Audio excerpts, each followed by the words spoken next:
Uncle Junior's my father's brother. That's the one. Good guy, just getting old. Cranky.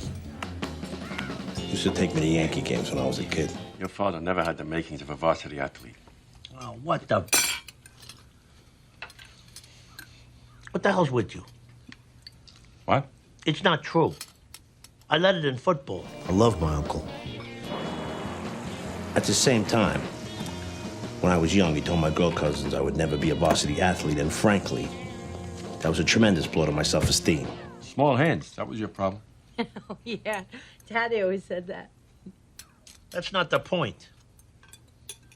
What is it with you and this obsession with this varsity crap? Remember when you used to I tell always me... thought you could make the pros. You could have done it. You had a swing like Joe D. You're crazy. What? And when I was a kid, you told the girl cousins the same thing. It was very hurtful. Tony, relax. It's not a big deal. It's undermining.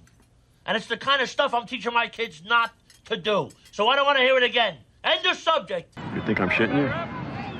Yeah, I could barely hit 250. That's because you didn't want it. Too busy chasing skirt. Chasing skirt, your average was 500. You still get those season tickets, big brother? All I know is you never had the makings of a varsity athlete. Oh, son of a bitch! What? Did I just tell you not to say that again? Say what? You don't like the way I talk? Get out of my house. You're close to John. You have any ideas? What are you asking him for? He never even had the makings of a varsity athlete. Your point being what, Junior? No, forget it. He's just breaking balls. Get your coat. We're leaving. I don't have a coat. Well, then get moving, goddammit. Will someone please tell me what's going on? It's my last Sunday dinner here. That's what's going on.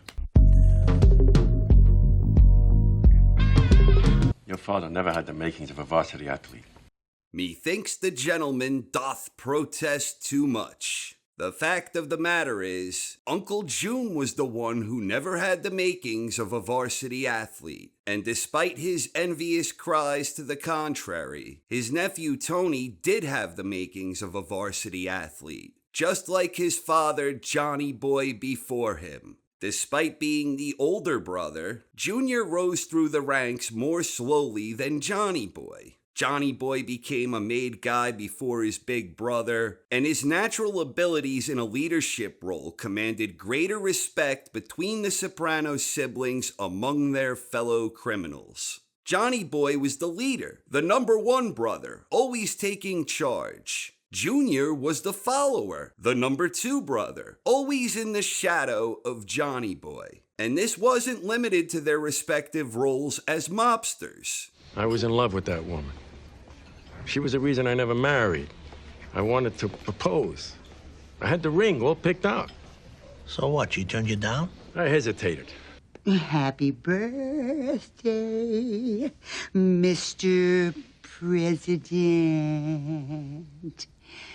And then one night, we were all at the 500 Club to see Enzo Stuardi. Your father shows up. Side de force suit, 2-inch lapel. That was that.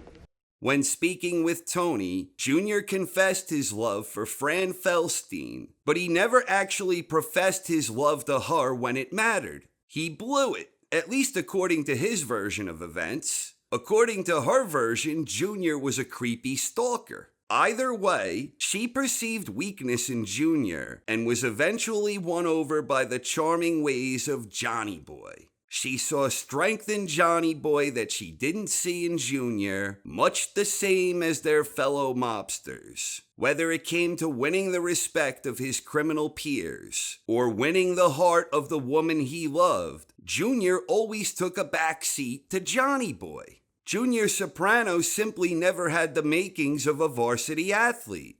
Uncle June took Tony under his wing after Johnny passed, and here history repeated itself. Like his father before him, Tony rose through the ranks quickly, and when Jackie Aprile passed away, it boiled down to the two Sopranos. Corrado had paid his dues over the long haul, but it was his kid brother's son who commanded the respect of his criminal peers. You see, that's why you should be boss. You're so fucking smart. And it's physically challenged. Absolutely.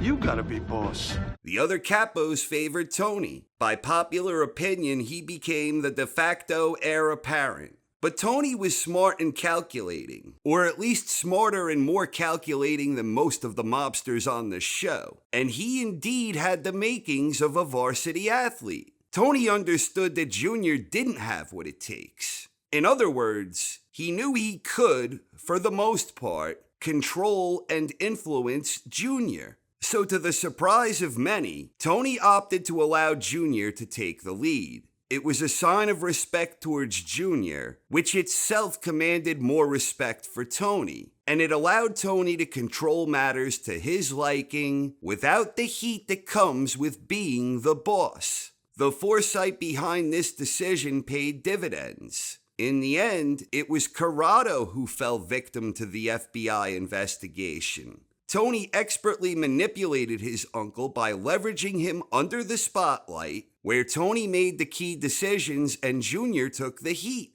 Tony had played Junior, and he wasn't the only one to do so. I just let him and his felony kid piss on me in public? Maybe Christopher could use a little talking to.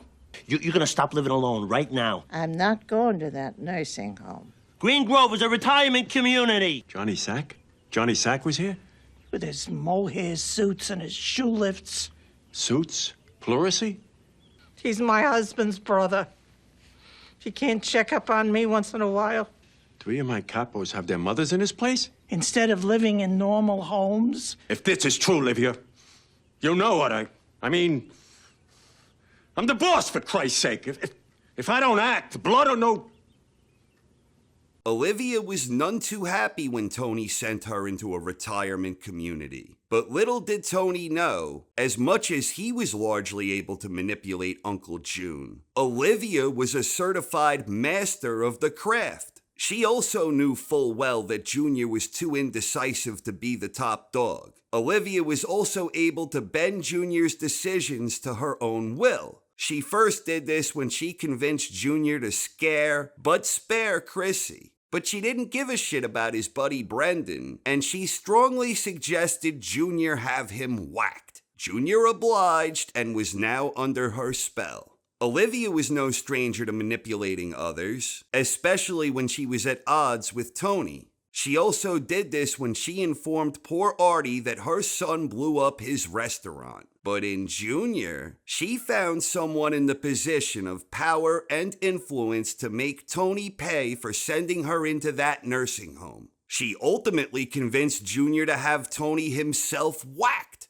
Of course, those plans went awry. Tony survived the attempted assassination, and the FBI informed him that Uncle June and his mother had conspired against him. Richie April is another one who had nearly played Junior. Richie was conspiring with Junior behind the scenes regarding a change of leadership. Junior was up in the air about which way the wind blew, and when Richie was unable to sell the play to Capo Alley Boy Barisi, Junior immediately recognized in Richie something he saw in himself, that he simply wasn't respected enough by the rest of the criminal family. One can reasonably draw a parallel that Richie was in Jackie's shadow, not unlike Junior was in Johnny Boy's. After Richie failed to make the case, it was then that Junior decided to hold firm. He couldn't sell it. Richie?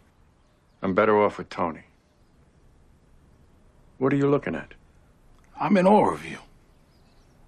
Corrado Soprano was indecisive and lacked the qualities of a true leader. He long lived in his younger brother's shadow, and by extension, he lived in the shadows of his kid brother's wife and son. Junior had a pretty weak personality when compared to the larger-than-life persona exuded by Tony Soprano. A perfect example of this is when Junior's longtime guma, Bobby, starts gossiping about their sex life. What's so terrible about pleasing a woman? I mean, I don't understand why I always have to ask him for oral sex. Not like you and your Corrado. It's a sign of weakness, and possibly a sign that you're a Fanuc. Uncle June, how was Boca? Wonderful. I don't go down enough. That's not what I heard. Uncle June gives head. World class. The old man's whistling to the wheat field? Don't be disgusting. Oh, he's a bushman of the Kalahari. See, that's why I don't tell you anything, because you don't know when to stop. What's that smell? Did you guys go to a sushi bar? The fuck's he talking about? South of the border, down Mexico way. Hey, listen, my friend. At least I can deal with my own problems. Corrado breaks up with her after smashing her in the face with a lemon meringue pie. He was mortified about what people might think if people knew he pleasured her orally. In the case of Bobby, you got the impression that Junior was really into her, but he dropped her as a result of peer pressure. He was ashamed of what it might do to his reputation. Compare that to Tony, whose sexual appetite knew no bounds. Hell, Tony even went after Ralphie's guma. And if I were a betting man, had they not gotten into that car accident, the odds of Tony sleeping with Adriana seemed inevitable. In short, Tony took what he wanted and was ultimately respected for it, while Junior conformed to the crowd and failed to earn their respect. So how much in the end, all in? It must be close to 6. Oh! You know what you should do? You should take a chunk of that and put it on the Jets. Oh, okay. You know, Quasimodo predicted all this. What kind of likeness is that? If they were great artists, they'll be in a museum. I'm fucking fodder for cartoonists now? The one person with whom Junior commanded unconditional respect from was Bobby Bacalieri. Bacala was Junior's right-hand man during his time under house arrest, and he was the one who always stood by Junior's side when he battled stomach cancer, which he eventually overcame. Bobby was in awe of Junior, and he admired and respected him a great deal. The interesting thing to note here is that Bobby wasn't like any of the other mobsters. He was quiet and soft-spoken, rather shy, and he was very polite and well-liked, even if he was not especially well-respected, and indeed, often disrespected and made fun of. It's like an ad for a fucking weight loss center. Before and way before. This guy ever stop breaking balls? He was also exceedingly loyal. In fact, Bacala was one of the only made men in the show who was rumored to have never had a guma on the side. As one of the few surviving members of Junior's crew following the failed assassination of his nephew, Bobby was one of the last men standing, and he was exceedingly loyal and devoted to Corrado. After losing his wife, Bobby would ultimately be corrupted by Janice, and he was pushed to the point of no return when Tony forced him to pop his cherry and make his first hit. But before all of that happened, Bobby is the one mobster who exuded a genuinely wholesome character. That was the fellow criminal with whom Junior commanded respect over, the man who was the exception to the rule. None of the other mobsters admired or respected Corrado the way Bacala did. Junior never had the makings of a varsity athlete. All right. No limit, 5-card stud, $40 buy-in to the house. The white buttons are $5, the red buttons are 10. Red buttons. What'd you say? Even during his final stand, one last push to seize command of a leadership role of power and influence, Junior fell short, but not through lack of trying. History again repeated itself. Junior put forth his best efforts, whether he's bribing orderlies, organizing forbidden card games, starting a soda and candy racket, beating down a perceived rival, or munching on candy like a king with a monopoly over button currency. Junior is trying his best to rise to the top, and one can argue that he succeeded for a brief while. But at the end of the day, Junior's mob rule over the institution was just as short-lived as his real reign. The administrators of the facility muscled him out, and his reign of power and prestige came to a sudden end. Junior was bested by the power play of the administrators, and as a result, his most loyal soldier violently turned on him. Phil just beat one of my guys to within an inch of his life. Next time he's gonna kill somebody. But what can I do? It's my cousin. That's what being a boss is. You steer the ship the best way you know. Sometimes it's smooth, sometimes you hit the rocks. In the meantime, you find your pleasures where you can. Did I give them the office address or the home? You're going a little squirrely in this house. Tell Phil. Tell Phil what?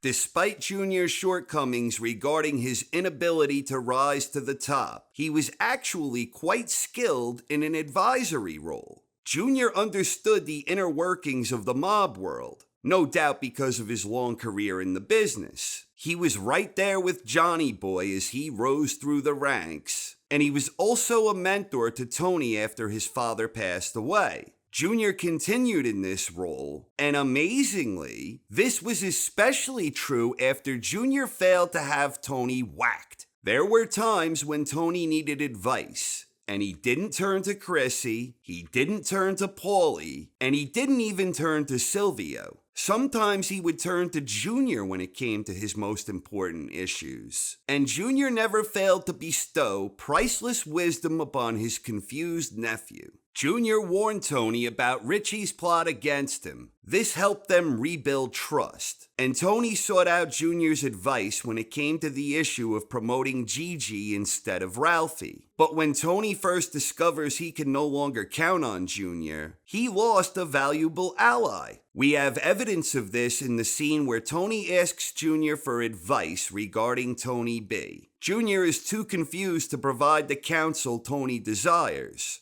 While many factors contributed to Tony's demise, losing the wisdom of Junior was definitely one of those factors. Because while Junior might not have had the inner makings of a boss, his understanding of things was tremendous. In that sense, Junior was all theory and no action. This helps explain why Bobby admired Junior as much as he did, because Bobby was even more deeply rooted in a criminal world that was all theory and no action. It wasn't until Tony made Bobby pop his cherry that he became darker and more heartless. Boss put 18 plus on this, maybe 25. Yeah? What's your problem? Nothing, I'm excited. What do you want?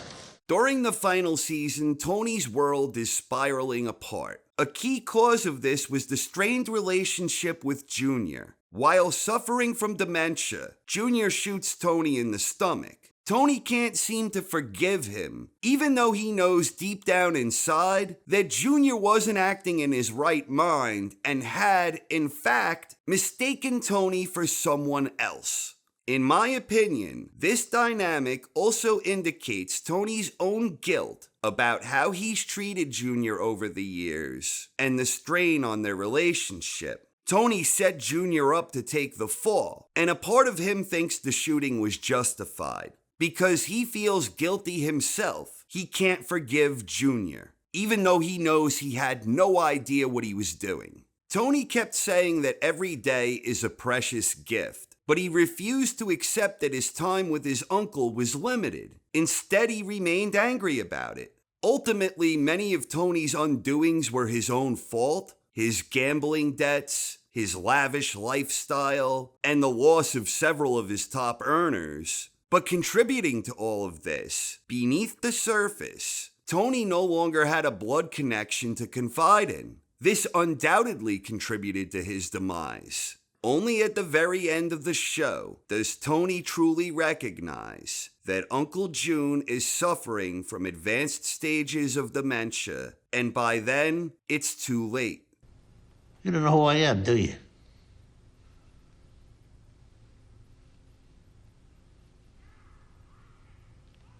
In conclusion, unlike his brother Johnny Boy and his nephew Tony, Corrado Soprano never had the makings of a varsity athlete, but he was a standout on junior varsity for a great many years. You know, Quasimodo predicted all this. I, for one, am looking forward to The Many Saints of Newark, which will be released on March 12th on HBO Max. And I'm especially looking forward to seeing how Junior figures into the story. Can't wait. Thanks for watching, everyone. I hope you enjoyed, and have a wonderful night. Nostradamus. Quasimodo's the hunchback of Notre Dame. All right. Nostradamus. Nostradamus and Notre Dame. It's two different things completely. They used to steal lobsters on the boats on the shore and sell them for $1 a piece down on Bloomfield Avenue. Really? How many times do I gotta say this? I don't want that kind of talk in front of this kid. Out. Next time you come heavy or not at all. It's interesting, though, to be so similar, isn't it? And I always thought, okay, Hunchback at Notre Dame. You also got your quarterback and your halfback at Notre Dame. When's a fucking cathedral? And I don't want any confusion or misunderstanding. Yes? Sopranos have been waiting a long time to take the reins. Taught me as much as anybody, except for maybe my father. Obviously, I know. I'm just saying. It's interesting, the coincidence. What? You gonna tell me you never pondered that? The back thing with Notre Dame? No. That's why I want it to be you, Uncle June. This is your decision? It is. Come here. You crazy chidrul. You had me worried there. Even if he wasn't my uncle, I'd be standing here saying to our new boss, salute. Tell me why this was a smart move to make Junior the Big Willie. Look at him. He's content. Thinks he's the king of kings. Truth is, every decision is made by me. 3 of my capos have their mothers in this place? Instead of living in normal homes, This must be some kind of fucking end move. What do they think? I'm stupid? We'll see. now wait a minute. He's got the title. He's a happy fucking camper. The house is secure. Yeah, only now we got a brand new lightning rod on top to take the hits. Smart. Very smart. If this is true, Livia, you know what I mean, I'm the boss, for Christ's sake. If I don't act, blood or no... God only knows what he says. You wired He Green must Grove. have really taken me for an idiot. It was my idea. Junior Soprano, alleged boss of the New Jersey crime family that bears his name, was indicted today on federal racketeering charges. FBI and local police Talk launched about a fucking post-on timing. He's raid lucky he's still nabbing alive. Soprano. He's gotta go. That's my nephew you're talking about. How dare you in my own home? Come on, Junior. This fucking guy was supposed to be laid out on Midland Avenue a year ago. I know it.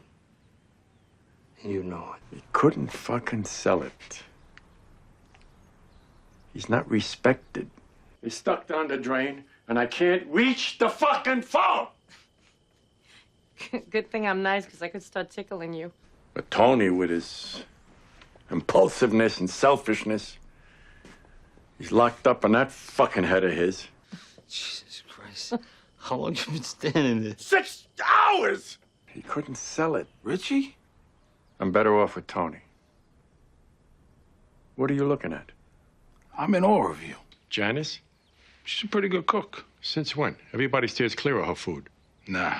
She made lasagna the other night. Delicious. With sweet sausage along with the beef. The fucking lawyer was finally able to demonstrate I don't pose a flight risk. Flight risk. I've been farting into the same sofa cushion for the last 18 months.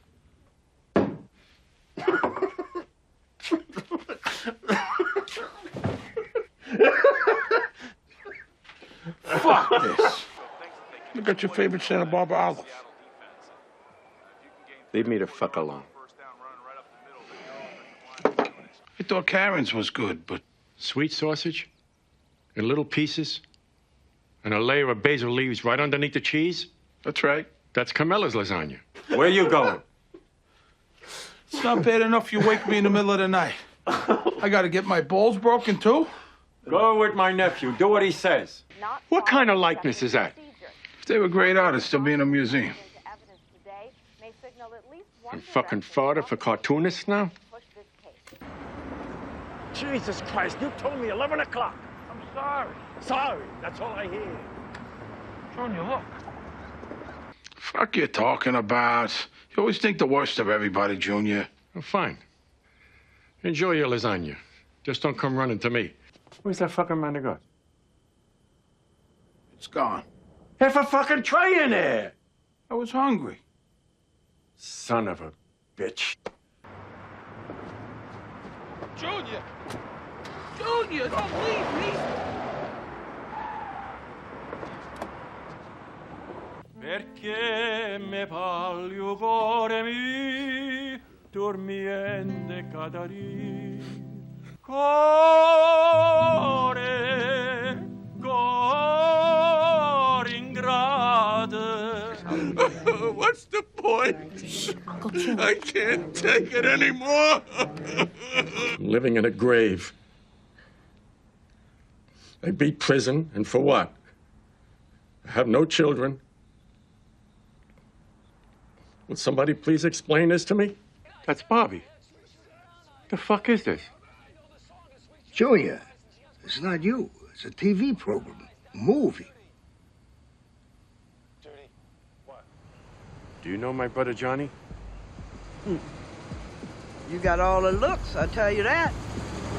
What are you saying? You and I had relations? Malanga. Will you stop with that? Pussy Malanga's dead. 6 years now. I should dig him up already. Put your rubbers on your feet. You got any wine? Guts out of Malanga.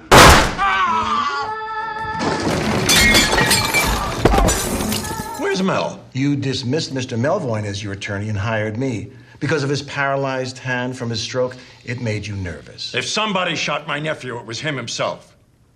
He's a depression case. What do we say about this? Well, it's a friendly game. Corrado, it's too stressful. Look at him. He's not even playing. Come on, guys, let's wrap it up. You're lucky she's here, you little prick. Naturally. You're only tough when there's an authority figure nearby so things don't go too far. Oh, how the mighty have fallen. Corrado! You can either wear Depends while you wait transfer to another facility, or you can take your medication as prescribed. What'd you do that for? I should piss myself again? But I did the thing. They're muscling me. What do you want me to tell you? Remember Johnny? Johnny boy? Your kid brother? That big one, that's your Uncle Junior and your old man in front of Satriali's. You're my dad. You two ran North Jersey. We did? Yeah. Well, that's nice. Sisters! Don't stop! You know, Quasimodo predicted all this.